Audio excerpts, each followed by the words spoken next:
আসসালামু আলাইকুম এভরিওয়ান। তো কেমন আছো তোমরা? আশা করি অনেক ভালো আছো। তোমাদের দোয়া এবং ভালোবাসায় আমি অনেক ভালো আছি। আজকে তোমার প্রতি অনুভূতি গল্পের লাস্ট এবং ফাইনাল পার্ট। আর আমি জানি গল্পটা অনেক মানুষের ইমোশন হয়ে দাঁড়িয়েছে, কিন্তু তোমরা একটা জিনিস ভাবো তো, সব জিনিসের একটা শেষ এবং সমাপ্তি থাকে। এটাও তার ব্যতিক্রম না। হয়তো গল্পে অনেক কিছু তুলে ধরতে পারিনি, তার জন্য আপনাদের কাছে আমি অনেক অনেক দুঃখিত। সবাই আমাকে একটু ক্ষমার দৃষ্টিতে দেখবেন, কারণ সবকিছু পারফেক্টলি হয় না। অনেকদিন ধরে তোমাদের সাথে গল্পের এক সুন্দর যাত্রা ভাগ করে নিছি। এই যাত্রায় তোমাদের ভালোবাসা, সাপোর্ট আর আগ্রহই আমার সবসময় অনুপ্রাণিত করেছে। শুরু থেকেই তোমরা পাশে ছিলে, আর সেই শক্তিতেই আমি এগিয়ে এসেছি। তো চলো বেশি কথা না কইয়া গল্প শুরু করা যাক। আর এভাবেই রাগ, অভিমান, খুনসুটি, ভালোবাসার মধ্য দিয়ে চলতে থাকে রিমি এবং অনিকের ভালোবাসা। রিমি এবং অনিকের পরিবারের সিদ্ধান্তে আবার নতুন করে বিয়ে হয়। আমাদের বাসর হলো, বিয়ের অনুষ্ঠানগুলোও শেষ। হাসি মুখে কাটছে আমাদের জীবন। 1 মাস পর আব্বুর শরীর খারাপ, হাসপাতালে ভর্তি কয়েকদিন ধরেই। এলাকায় আমাদের অনেকগুলো প্রজেক্ট আছে, মাছের খামার, মুরগির খামার, গরুর খামার। আব্বু অসুস্থ থাকায় ভাইয়া সেগুলো পরিচালনায় হিমশিম খাচ্ছে। আমাদের এই খামারগুলো থেকে আলহামদুলিল্লাহ অনেক টাকায় আয় হয়। তাই সিদ্ধান্ত নিয়েছি আমার পড়ালেখা এখানেই সমাপ্তি। যদি সুযোগ হয় পরীক্ষাগুলো দিব। আব্বু অসুস্থ থাকায় রিমি আমাদের বাসায়। মাঝখানে কিছুদিন শ্বশুর বাড়িতে ছিলাম। ভার্সিটি যাওয়া আসা হয়েছে। দিন দিন আব্বুর অবস্থা খুবই খারাপের দিকে যাচ্ছে। হঠাৎ একদিন আব্বু আমাকে আর ভাইকে ডেকে নিয়ে বলল, আমি মনে হয় আর বাঁচবো না, শরীরে মনে সেরকম বল পাচ্ছি না।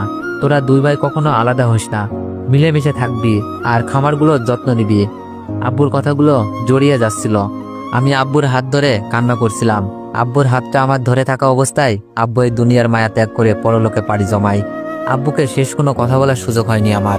মুহূর্তের মধ্যেই মনে হচ্ছিল আমার সাহস, ভরসা সবকিছু যেন হারিয়ে গেল। চারদিক দিয়ে অন্ধকার দেখছিলাম, হাওমাও করে কাঁদতে থাকি। জানাজানির পর লোকজন জড়ো হতে শুরু করে, আমাদের সান্ত্বনা দেয়। একদিক দিয়ে সবাইকে চলে যেতে হবে, নামাজ পড়ে দোয়া করলে আব্বুর আত্মা শান্তি পাবে। আব্বুকে জানাজা দিয়ে চিরদিনের জন্য কবর দিয়ে আসি। আব্বুর জন্য মন কেমন করে। শাসন বেশি করলেও আব্বুই আমাকে সবচেয়ে বেশি ভালোবাসতেন। আব্বুর জন্য 5 ওয়াক্ত নামাজ পড়ে দোয়া করি। মনের মধ্যে মরণের ভয় চলে আসে, আমাকেও একদিন মরতে হবে। তবে কেন এই দুনিয়ার মোহে নিজের পরকালকে কঠিন করব? এই দুনিয়ায় কিছুই না। এই জীবনে কত গুনাহ করছি তার কোনো হিসাব নেই।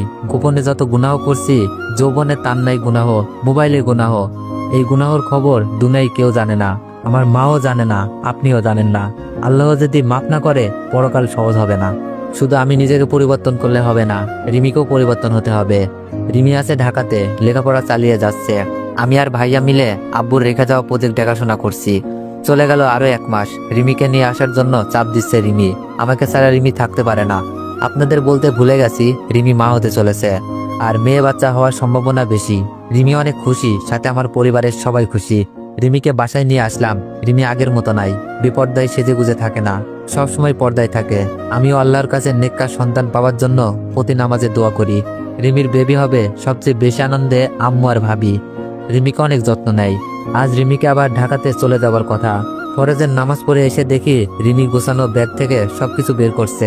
ব্যাপারটা বোঝার জন্য রিমির কাছে গেলাম। আমি বললাম, কি হয়েছে রিমি, আজ যাবে না? রিমি বলল, অনেক, তুমি আমাকে ভালোবাসো না একটুও? রিমির এমন কথাই কারণ কি? আমি বললাম, কে বলছে? আমি তোমাকে আমার থেকেও বেশি ভালোবাসি, কিন্তু আজ হঠাৎ এমন কথা কেন? রিমি বলল, তুমি আমার চলে যাওয়ার জন্য উঠে পড়ে লাগছো কেন? তুমি জানো না আমি তোমাকে ছাড়া থাকতে পারি না?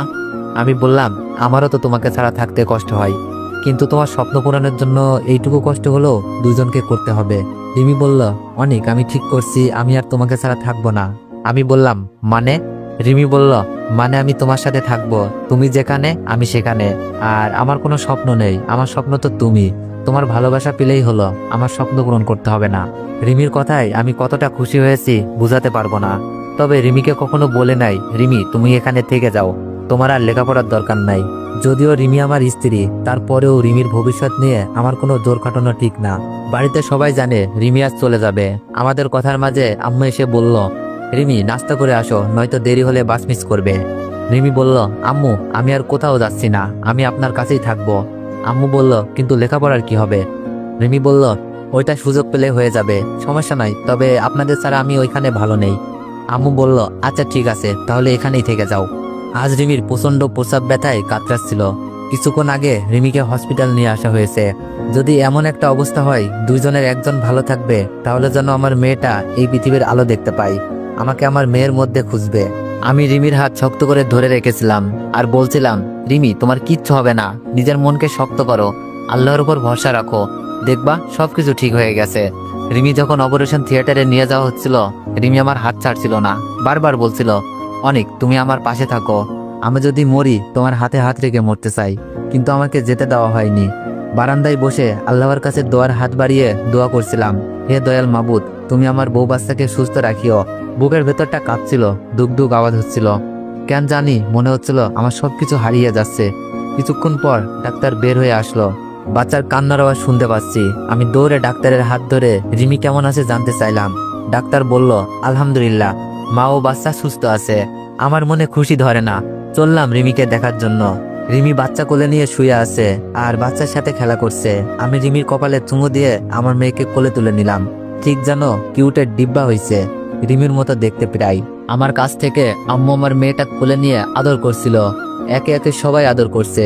রিমির আব্বু আম্মু খবর পেয়ে চলে এসেছে, ওরাও অনেক খুশি। পরিবারটা যেন আনন্দে মেতে উঠল। আর এখানে গল্পটি এন্ড। তো এভরিওয়ান, এই গল্পটি শেষ করতে আমারও অনেক খারাপ লাগছিল, কিন্তু কিছু করার নাই। তো তোমাদের জন্য আবার নিয়ে আসছি নতুন এক চমক, এমন একটি গল্প যা শুধু দেখার জন্য নয়, অনুভব করার জন্য, যেখানে থাকবে ইমোশন, রোমান্স আর এমন কিছু মুহূর্ত যা তোমাদের হৃদয় ছুঁয়ে যাবে। বিশ্বাস করো, এই গল্প হবে তোমাদের জন্য সম্পূর্ণ নতুন এক অভিজ্ঞতা। তাহলে তোমরা কি রেডি? যদি এই নতুন গল্প দেখতে চাও তবে এই ভিডিওর কমেন্ট সেকশনে অন্তত 1000 কমেন্ট করো আর লাইক দিয়ে জানিয়ে দাও তোমরা কতটা এক্সাইটেড। তোমাদের ভালোবাসা সাপোর্ট আমাকে এগিয়ে নিয়ে যাবে। নতুন গল্প খুব শীঘ্রই। তোমাদের জন্য আমার ভালোবাসা অবিরাম। ধন্যবাদ।